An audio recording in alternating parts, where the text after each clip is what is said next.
लगे हैं कि इथेनॉल जो है वो पेट्रोल में क्यों मिलाया जाता है। लेकिन उससे पहले हम देखते हैं कि ये जो इथेनॉल होता है ये बनता कैसे है। तो इथेनॉल ये बनता कैसे है।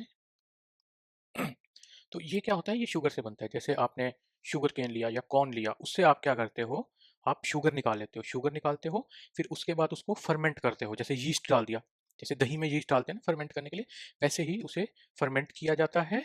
उसके बाद फर्मेंट करने के बाद उसे साफ सुफ किया जाता है, प्योरीफाई और डिस्टिल किया जाता है। उसके बाद हमारा इथेनॉल निकल जाता है। तो इथेनॉल कहाँ से निकला हमारा, ये जो क्रॉप्स वगैरह होती हैं इनसे शुगर एक्सट्रैक्ट करके हमारा इथेनॉल बन जाता है। तो अब हम देखते हैं इसके और क्या क्या यूजेस होते हैं, जो इथेनॉल है वो कहाँ यूज होता है। तो आपने देखा होगा इथेनॉल भी एक अल्कोहल का टाइप है। तो जनरली जो आप बियर वगैरह पीते हो, बियर जो भी लोग पीते हैं, विस्की वगैरह, तो उसमें जो अल्कोहल होता है वो इथेनॉल ही होता है। ठीक है, तो यही जो अल्कोहल होता है हमारा, जैसे आपने बियर पी है ना, बियर पी आपने, तो उससे जो आप कहते हैं ना जैसे नशा होता है, वो ये इथेनॉल ही होता है। ये जो सारा पेट्रोल में मिलाया जाता है, ये वही इथेनॉल है जो आपका बियर या वाइन या किसी में भी जाता है यहाँ पे। ठीक है, और इथेनॉल को बोला जाता है एक psycho active substance. Psycho active substance क्या होता है, साइको एक्टिव सब्सटेंस एक ऐसा सब्सटेंस होता है जो कि आपके दिमाग के साथ खिलवाड़ करता है। ठीक है, ये क्या करते हैं, आपको ऐसे मूड अच्छा लगता है, आपका मूड लाइट हो जाता है, तो उसको कहते हैं साइको एक्टिव सब्सटेंस। तो इथेनॉल क्या है हमारा, एक साइको एक्टिव सब्सटेंस। उसके बाद दुनिया में और कौन कौन से साइको एक्टिव सब्सटेंस हैं, जैसे आप कह सकते हो कि कैफीन। ठीक है, आप लेते हो। अब देखते हैं और कौन कौन से साइको एक्टिव सब्सटेंस है। कैफीन, कॉफी, आप कॉफी पीते हो तो आप थोड़ा अलर्ट हो जाते हो, है ना, तो वो भी आपके दिमाग के साथ खिलवाड़ कर रहा है, तो वो भी हो गया psycho active substance. Nicotine, cigarette, जो लोग सिगरेट पीते हैं उनको भी थोड़ा अजीब सा फील होता है, तो वो भी दिमाग के साथ खिलवाड़ करता है, तो उसे भी कहते हैं साइको एक्टिव सब्सटेंस। और कैनाबीस भी एक साइको एक्टिव सब्सटेंस है। ठीक है, तो क्या एट द एंड क्या निकला कि इथेनॉल एक ऐसा साइको एक्टिव सब्सटेंस है जो कहाँ कहाँ यूज होता है, एल्कोहल में भी यूज होता है, जो आप ड्रिंक करते हो उसमें भी यूज होता है। और कहाँ कहाँ यूज होता है इथेनॉल हमारा, और हमारा इथेनॉल यूज होता है जैसे परफ्यूम्स में यूज होता है, एंटीसेप्टिक में यूज होता है। जैसे जो एंटीसेप्टिक होते हैं ना, जैसे वाउंड हो गया आपको तो आपका लगाते हैं, तो उसमें भी इथेनॉल यूज होता है। माउथ वॉश में भी यूज होता है इथेनॉल। ठीक है, कभी आप इंग्रेडिएंट पढ़ोगे तो आपको दिख जाएगा। ठीक है, तो ये था इथेनॉल के यूजेस। अब हमारा क्वेश्चन आता है कि ये जो इथेनॉल है इसको पेट्रोल में क्यों मिलाया जाता है, क्यों हम पेट्रोल में इथेनॉल मिला देते हैं।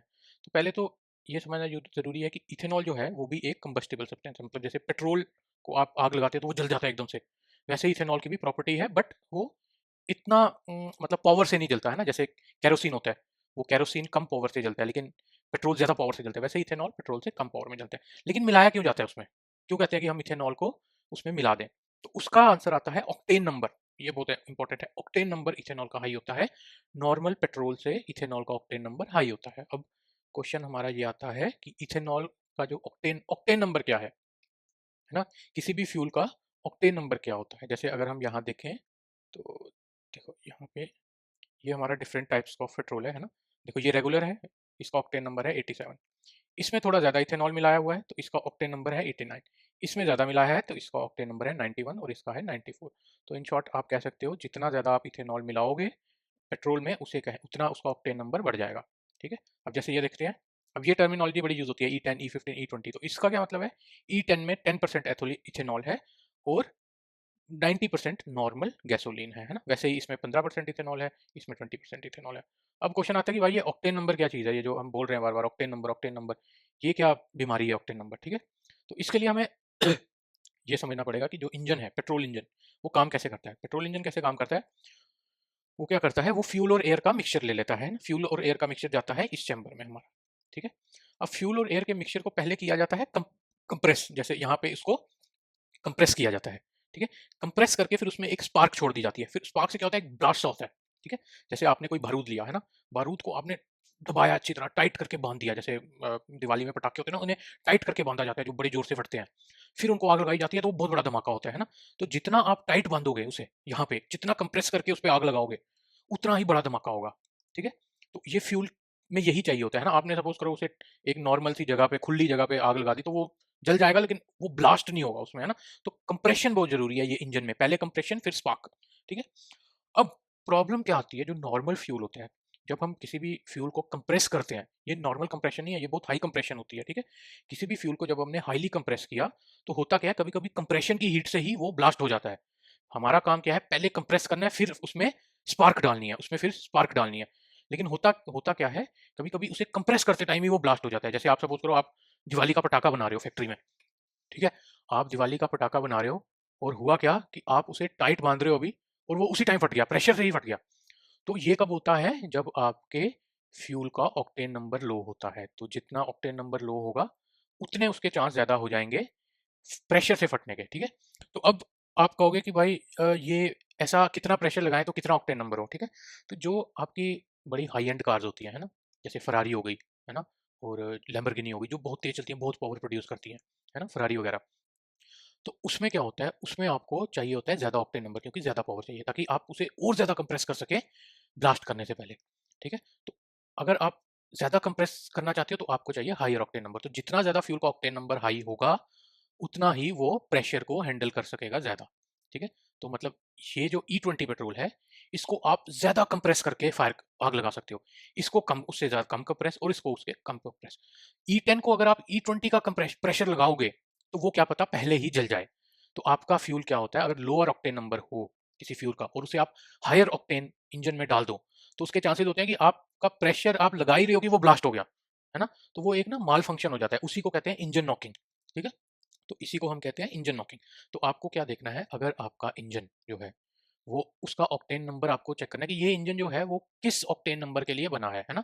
आप फरारी में हायर ऑक्टेन नंबर का पेट्रोल ही डालना पड़ेगा आपको, ठीक है। तो फरारी के जैसे हम ऑक्टेन रिक्वायरमेंट देखें तो ये 91 से 94 है इसकी ऑक्टेन रिक्वायरमेंट, कहीं कुछ लिखा है कहीं कुछ लिखा है ना, कहीं E100 लिखा हुआ है ना। तो फरारी में आपको हायर ऑक्टेन नंबर चाहिए क्योंकि उसका जो कंप्रेशन होगी वो ज़्यादा होगी, क्योंकि वो ज़्यादा ब्लास्ट चाहिए उसे, क्योंकि ज़्यादा एनर्जी प्रोड्यूस करनी है। जो नॉर्मल गाड़ियाँ हैं उनमें ऑक्टेन नंबर आपको हायर इतना नहीं चाहिए, जैसे आप नॉर्मल इंडिया की कार चला रहे हो तो इतना हायर नहीं चाहिए, क्योंकि आप मतलब आपको इतना प्रेशर लगाना ही नहीं है उसमें, है ना। तो अगर आप नॉर्मल इंजन में हायर ऑक्टेन नंबर का फ्यूल डाल देते हो तो उसका कोई नुकसान नहीं है लेकिन बेनिफिट भी नहीं है, है ना। तो बस यही होगा कि वो थोड़ा सा महंगा होगा या सस्ता जो भी है, बट उसका कोई फायदा नहीं है। लेकिन अगर आपने हायर ऑक्टेन नंबर के इंजन में जो फरारी है उसमें लोअर ऑक्टेन फ्यूल डाल दिया यहाँ पे, उसमें आपने ये डाल दिया या कोई वो सिंपल सा डाल दिया, है ना, तो उससे क्या होगा, वो इंजन माल फंक्शन करने करने लग जाएगा, है ना, क्योंकि वो पहले ही ब्लास्ट हो जाएगा, है ना, तो वो नॉकिंग स्टार्ट हो जाएगी, ठीक है। तो इन शॉर्ट हम क्या कह सकते हैं कि ऑक्टेन रेटिंग एक मेजर है फ्यूल की एबिलिटी का टू रेजिस्ट प्रीमेच्योर इग्निशन, ठीक है। यहाँ पे देखते हैं तो ये क्या कह रहा है, is a measure of resistance to knocking और प्रीमेच्योर इग्निशन, कि पहले ही ना जल जाए कंप्रेशन से, उसको कहते हैं ऑक्टेन नंबर। तो इथेनॉल क्या करता है, हमारा फ्यूल का ऑक्टेन नंबर बढ़ा देता है, हमारे फ्यूल का ऑक्टेन नंबर बढ़ा देता है, ठीक है। अब हम आगे देखते हैं, इसके बेनिफिट तो मैंने आपको बता ही दिए, ठीक है। और ये भी मैंने आपको बता दिया कि किसमें कितना इथेनॉल होता है, E20 E15 वगैरह क्या होता है। अब आप कहोगे कि भाई तो पेट्रोल में मिला दिया तो डीजल में भी मिलाओ इथेनॉल, है ना, पेट्रोल में क्यों छोड़ रहे हो, डीजल में क्यों नहीं मिला रहे। तो डीजल का क्या होता है, डीजल का कंपोजिशन ना थोड़ा डिफरेंट होता है। जैसे मैं आपको बताता हूँ ये एग्जांपल, डीजल का, ठीक है, ये बीकर 1 है, ये बीकर 2 है। तो अगर आप कभी पानी और कोल्ड ड्रिंक को मिलाते हो, पहले तो डीजल इंजन का जो वर्किंग होती है वही अलग होती है, वो कंप्रेशन इग्निशन साइकिल से नहीं चलता, वो किसी और साइकिल से चलता है, वो डिफरेंट टॉपिक है, ठीक है। लेकिन एक और होता है कि जो डीजल और इथेनॉल है ना वो आराम से मिलते नहीं है। जैसे आप एक एग्जांपल लेते हो, जैसे आपने कोल्ड ड्रिंक और पानी को मिलाया तो आराम से मिल जाएंगी, है ना, एकदम मिक्स हो जाएंगी। बट आपने अगर सॉस सॉस और वाटर को मिलाया तो वो मिलेंगी नहीं, है ना, वो एकदम ऐसे एक सॉस अलग हो जाएगी, वाटर अलग हो जाएगी। तो वैसे ही होता है, जो पेट्रोल और इथेनॉल होते हैं वो आराम से मिल जाते हैं, कुछ ज़्यादा आपको फैक्ट्रीज मशीनरी नहीं चाहिए।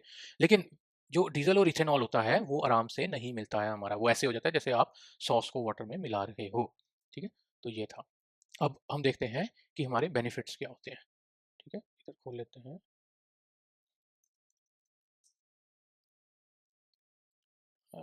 चलो अब इसके हम बेनिफिट्स देखते हैं,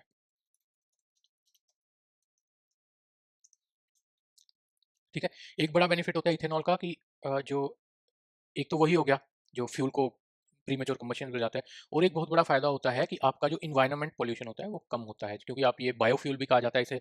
तो इससे क्या होता है, जो कार्बन मोनोक्साइड एमिशंस होती हैं और नाइट और नाइट्रोजन ऑक्साइड एमिशन होती हैं वो कम होती हैं, लेस हाइड्रोकार्बन प्रोड्यूस होते हैं। तो इन्वायरमेंट बेनिफिट तो है ही है। उसके बाद ड्रॉबैक क्या है, ड्रॉबैक है ये है कि जैसे मैंने आपको बताया कि इथेनॉल लेस कंबस्टिबल होता है पेट्रोल से, तो ये लेस पावर प्रोड्यूस करेगा, जब ये ब्लास्ट होगा तो लेस पावर प्रोड्यूस करेगा। जैसे हमने केरोसिन और पेट्रोल का एग्जांपल लिया, केरोसिन को आप लगाओगे तो वो ज्यादा पावर नहीं देता पेट्रोल से, पेट्रोल एकदम से बर्न कर जाता है। वैसे इथेनॉल की कंबस्शन थोड़ी पेट्रोल से कम होती है, तो वो अगर जैसे आपका ये पेट्रोल है, ये E10 E20, तो ये थोड़ा लेस पावर प्रोड्यूस करेगा सेम अमाउंट ऑफ मिक्सचर के लिए। ये सॉरी मैंने उल्टा बोल दिया, ये लेस पावर प्रोड्यूस करेगा, ये ज्यादा पावर प्रोड्यूस करेगा, और जो प्योर होगा वो आपका ज़्यादा पावर प्रोड्यूस करेगा, है ना? तो इस डायरेक्शन में आपकी पावर जाएगी, मतलब जैसे जैसे आप इस डायरेक्शन में जाओगे पावर ज़्यादा होती जाएगी। तो ये था हमारा सारा इथेनॉल का खेल।